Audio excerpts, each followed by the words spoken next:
Friends, आज फिर से मैं आपके लिए लाया हूँ चुन चुन के बहुत अच्छे अच्छे क्वेश्चन मैथमेटिक्स के। देखिएगा, इसका पहला क्वेश्चन है, कोई धन 8 वर्षों में साधारण ब्याज की दर से 3 गुना हो जाता है, तो कितने वर्षों में वही धन और उसी दर से 7 गुना हो जाएगा। देखिएगा, तो करते हैं इसको सॉल्व। दिक्कत क्या है, माना मूलधन, यानी मूलधन कौन सा होता है जिस पे ब्याज दिया जाता है या लिया जाता है। माना मूलधन हमने मान लिया, प्रिंसिपल कहते हैं इंग्लिश में इसको, एक्स मान लिया, एक्स रुपया है, और दर भी नहीं पता हमें, दर हमने मान ली आर % पर एनम प्रतिवर्ष। ठीक है, अब वो कह रहे हैं कि 8 वर्षों में, समय दे रखा है कितना, 8 वर्ष, 3 गुना हो जाता है। 3 गुना होने का मतलब क्या हो गया, ये उसका मिश्रधन, मिश्रधन कह रहे हैं, ये ब्याज वगैरह मिलके वो क्या गुना हो गया, 3 गुना। पहले कितना था, x था, इसका 3 गुना हो रहा है ना, यानी 3x। ये क्या हो गया, मेरा मिश्रधन हो गया। अब देखो, मैं साधारण ब्याज निकाल सकता हूँ। साधारण ब्याज क्या होगी हमारी, मिश्रधन में से अगर मूलधन को माइनस कर दें, मिश्रधन माइनस मूलधन, मिश्रधन हमारा कितना है 3x, मूलधन हमारा कितना है x, तो ब्याज मेरी आ गई सिंपल इंटरेस्ट 2x। अब मैं फॉर्मूला लगा दूंगा सिंपल इंटरेस्ट का। साधारण ब्याज यानी simple interest is equal to क्या होता है, मूलधन यानी प्रिंसिपल गुणा दर यानी रेट इंटू टाइम अपॉन 100। यही तो फॉर्मूला होता है, आपने पढ़ा होगा। अब रखते हैं इसमें सारी वैल्यू। सिंपल इंटरेस्ट मेरी कितनी आई है, साधारण ब्याज 2x, मैंने 2x ले लिया, और p यानी मूलधन मेरा कितना था, x था, r भी नहीं पता मुझे, रेट r लिख लिया, टाइम पता है 8 वर्ष अपॉन 100। सही है। अब क्रॉस मल्टीप्लाई करो यहाँ से, देखो ऐसे करके 8xr is equal to 2x multiply 100। इसका इससे हो गया, इसका इससे हो गया, सही है ना। अब रेट अगर यहाँ से हम निकालें तो रेट इज इक्वल टू क्या होगा, ये कहाँ पहुँचेगा, 8x के नीचे पहुँचेगा डिवाइड में, 2x multiply 100 upon 8x। x से x कैंसिल हो गया, 2 से 4 टाइम, और 4 से कैंसिल हो गया, ये 25% पर एनम, यानी सालाना ब्याज की रेट आ गया हमारा r। अब उन्होंने पूछा है कि भैया इसी रेट से और वही धन कितने समय में 7 गुना हो जाएगा। तो देखिए बहुत आसान है, मूलधन हमारा कितना था, x था ना, अब वो कह रहे हैं मिश्रधन कितना हो जाएगा, 7 गुना, यानी 7x हो गया। रेट आपको पता ही है, अभी निकाला है हमने 25%, और टाइम पूछ रहा है, ये इसी फॉर्मूला में लगाएंगे। अच्छा, सिंपल इंटरेस्ट क्या होगी, मिश्रधन में से क्या कर दे, मूलधन को माइनस कर दे, यानी 7x minus x equal to 6x। ये हमारी सिंपल इंटरेस्ट आ गई। फॉर्मूला में लगा दो, इस वाले में लगा देते हैं। सिंपल इंटरेस्ट हमारी कितनी है, 6x है। प्रिंसिपल यानी मूलधन कितना हमारा x, रेट अभी निकाला है 25, टाइम हमें निकालना है अपॉन 100, 25 चौका 100, 4 बार कट गया। और देखो x ऐसे भी काट सकते हैं आप, घबराने की जरूरत इसमें नहीं है। तो देखो क्रॉस मल्टीप्लाई जब आप करोगे तो t बराबर क्या आ जाएगा, टाइम 6 गुणा 4, 24 वर्ष, यानी उस धन को 24 वर्ष लगेंगे 7 गुना होने में। ये आपका आंसर हो गया। समझ में आ गया। चलो करते हैं आगे वाला क्वेश्चन।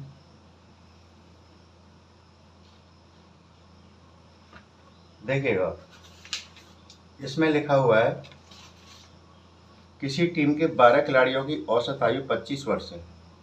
तो देखो खिलाड़ी कितने हैं, कुल खिलाड़ी हैं आपके 25, नहीं 12 है ना, और औसत आयु दे रखी है उसकी,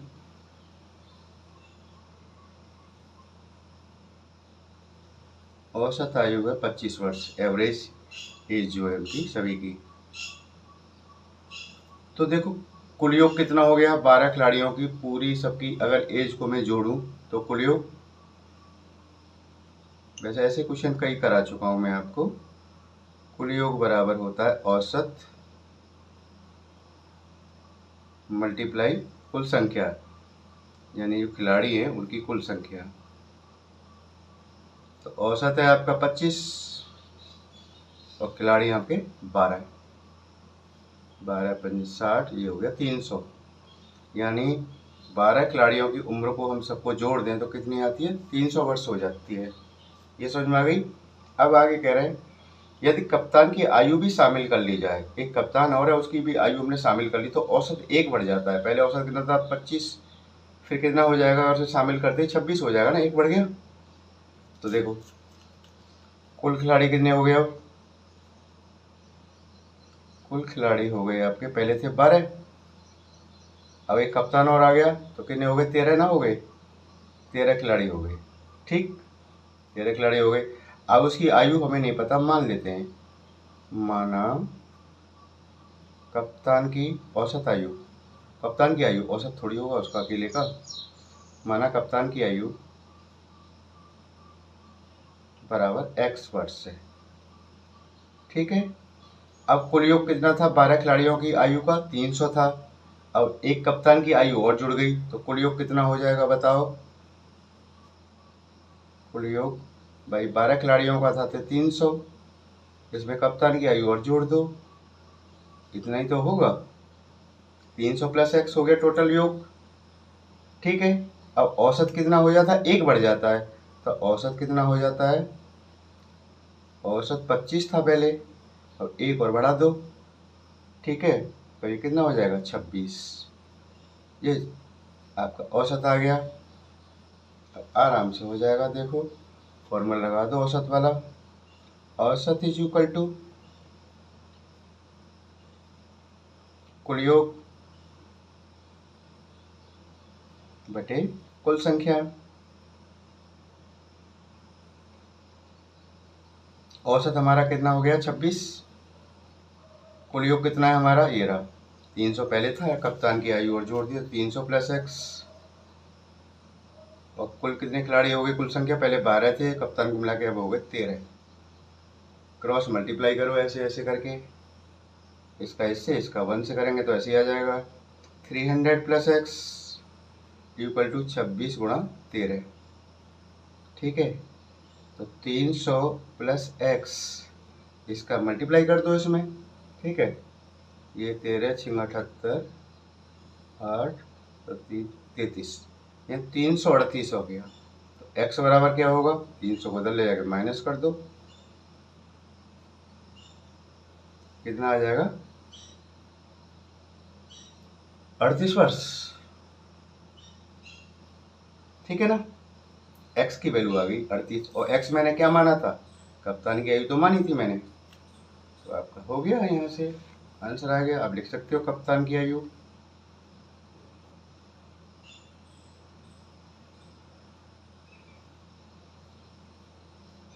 38 वर्ष, ये इसका आंसर आ गया।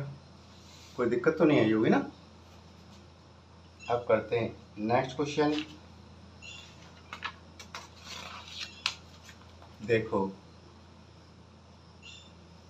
ध्यान देना, इन्होंने कहा है कि मान ज्ञात करें, मान ज्ञात करना है इसका, और हमें दे रखा है एक बड़ा वाला अंडर रूट दे रखा है, उसके अंडर में है 32 प्लस उसी के अंडर में है अंडर रूट में 5 प्लस उसी के अंडर में है 121, इसकी वैल्यू निकालनी है। ये बड़े आसान क्वेश्चन होते हैं, लेकिन इन क्वेश्चनों को देखते ही ना ज़्यादातर जो विद्यार्थी होते हैं वो थोड़ा सा ही सोचते हैं, कन्फ्यूज हो जाते हैं, यार ये कैसे होगा। तो देखो बड़े आराम से करेंगे इसको, ध्यान देते रहना बस, और कुछ नहीं है। 32 हमने ऐसा का ऐसा लिख लिया, प्लस ये 5 है ये, प्लस √121, 121 का मैं जानता हूँ 11 होता है, 11 गुणा 11 करेंगे तो क्या होता है 121, यानी इसका वर्गमूल यानी इसका स्क्वायर रूट कितना आ गया 11 आ गया। बात समझ में आ गई। अब 32 और ये कितना हो गया दोनों मिला के 16 ना हो गया, 5 और 11 16 हो गया। इसका बाहर आ जाएगा 4, जो 4 चौक 16 होता है, इसका वर्गमूल कितना होता है 4 होता है। तो देखो 32 तो है ये, प्लस इसका कितना आ जाएगा 4, तो कुल मिला के अंदर कितना हो गया √36, इसका हम जानते हैं कितना होता है 6। दैट्स इट, ये आंसर हो गया आपका। आसान है ना, कोई दिक्कत नहीं आई होगी इसमें। अब चलते हैं क्वेश्चन नंबर 4 की तरफ। देखो एक कमीज का अंकित मूल्य है 690 रुपया, अंकित मूल्य यानी मार्क्स प्राइस जो उस पर लिखा हुआ है शर्ट पे, और दुकानदार 10% की छूट भी देता है, और फिर भी 8% का क्या कर रहा है लाभ अर्जित कर रहा है, उसे 8% लाभ हो रहा है। तो देखो पहली बात तो हम लिख लेते हैं अंकित मूल्य कितना दे रखा है उसका, अंकित मूल्य 690, और इस पर छूट भी दे रहे हैं भाई साहब। छूट कितनी दे रहे हैं 10% की, तो कितने की बेचेगा शर्ट, पहले तो 10% निकाल के माइनस कर दें छूट को, है ना। तो 10% परसेंट निकालते हैं, 100 कहाँ था नीचे आता है, और किसका निकालना है 690 का, तो 0 से 0 0 से 0 यानी 69 आपकी छूट हो गई। तो कमीज कितने में बिकी, कमीज का विक्रय मूल्य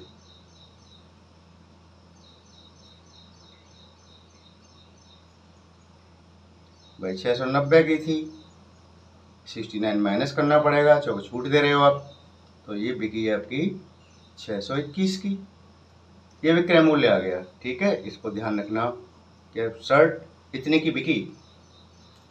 अब देखिएगा वो कह रहा है कि और 8% का लाभ भी हो रहा है, तो उसका जो हमें कॉस्ट प्राइस नहीं पता, कॉस्ट प्राइस पता होना चाहिए हमें। तो मान लेते हैं कि एक्चुअल उसकी कीमत क्या थी, ये तो उसने छाप दिया था, ज़्यादा लिख देते हैं ना शर्ट पे कीमत, और छूट भी दे देते हैं, फिर भी फायदा कमाते हैं वो लोग। ठीक है, तो देखते हैं, माना शर्ट का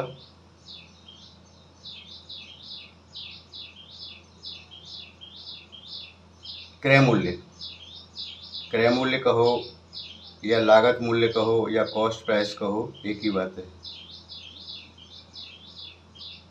ये हमने मान लिया एक्स है, और इस पर लाभ कितना मिल रहा है उसको, इसी पे तो लाभ मिल रहा है उसको 8%, 8% निकाल देते हैं इसका, सही है। तो 4 2 जो, तो 4 से कट गया 25, इतना लाभ हो गया। अब कितने की बिकेगी शर्ट, उसकी विक्रय मूल्य क्या होगा बताओ, विक्रय मूल्य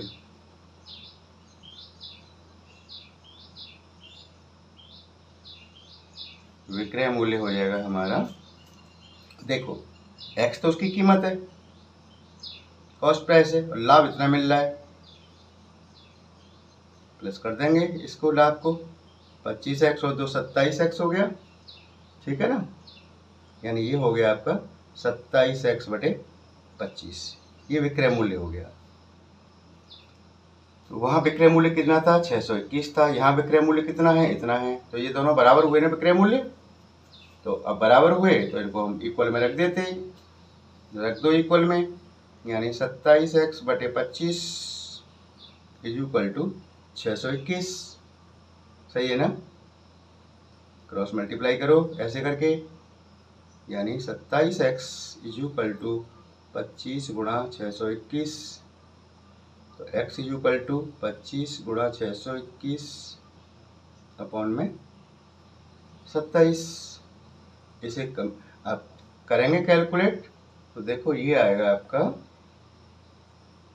575, ये एक्चुअल कीमत है शर्ट की। अब इस पर कीमत बढ़ा के डाल दी उसने 690, छूट भी दे रहा है, फिर भी उसे क्या हो रहा है फायदा ही फायदा हो रहा है, फिर भी उसको, है ना। अब लाभ निकालना है, प्रेशर लाभ निकालना है ना। अब वो कह रहे हैं इसमें यदि वो छूट नहीं दे, कोई छूट न दे, तो लाभ क्या होगा, अब छूट नहीं दे रहा है, वो कॉस्ट प्राइस क्या है उसकी इतनी है, सही है, और अंकित मूल्य कितना है, इतना है, इसी पे बेच है, वो छूट ना दे, ये तो उसकी कीमत हो गई कॉस्ट प्राइस, और ये हो गया उसका सेल्स प्राइस, वो कह रहा छूट ना दे, इसी पे बेच दे जो कमीज पे लिखा हुआ है। तो लाभ कितना हो जाएगा, लाभ पहले लाभ निकाल लो, लाभ बराबर सेल्स, आपका कितना है 690 की बेच रहा है, और कीमत उसकी कितनी है शर्ट की 575 है, इसमें से माइनस करेंगे कितना आएगा 115, ये लाभ हो गया। प्रसल लाभ निकाल दो,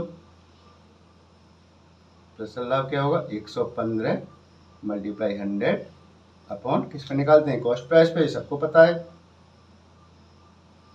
सिंप्लीफाई करोगे कितना होएगा 20%, 20% का लाभ होगा उसको, अगर छूट नहीं देता है तो, इतने का इतने भेज देता 690 में ही। बात समझ में आ गई।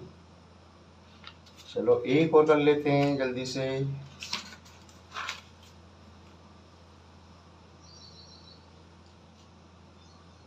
देखो, एक विद्यार्थी ने किसी संख्या को 5/3 से गुणा करने की जगह उसने क्या कर दिया 3/5 से गुणा कर दिया, गलत कर दिया ना उसने, तो वो कह रहे हैं तो परिकलन में यानी कैलकुलेशन में प्रतिशत त्रुटि कितनी हो गई है। कोई नहीं, पहले मान लेते संख्या x है, माना संख्या हमने मान ली x, सही है। अच्छा, गुणा करना था किससे,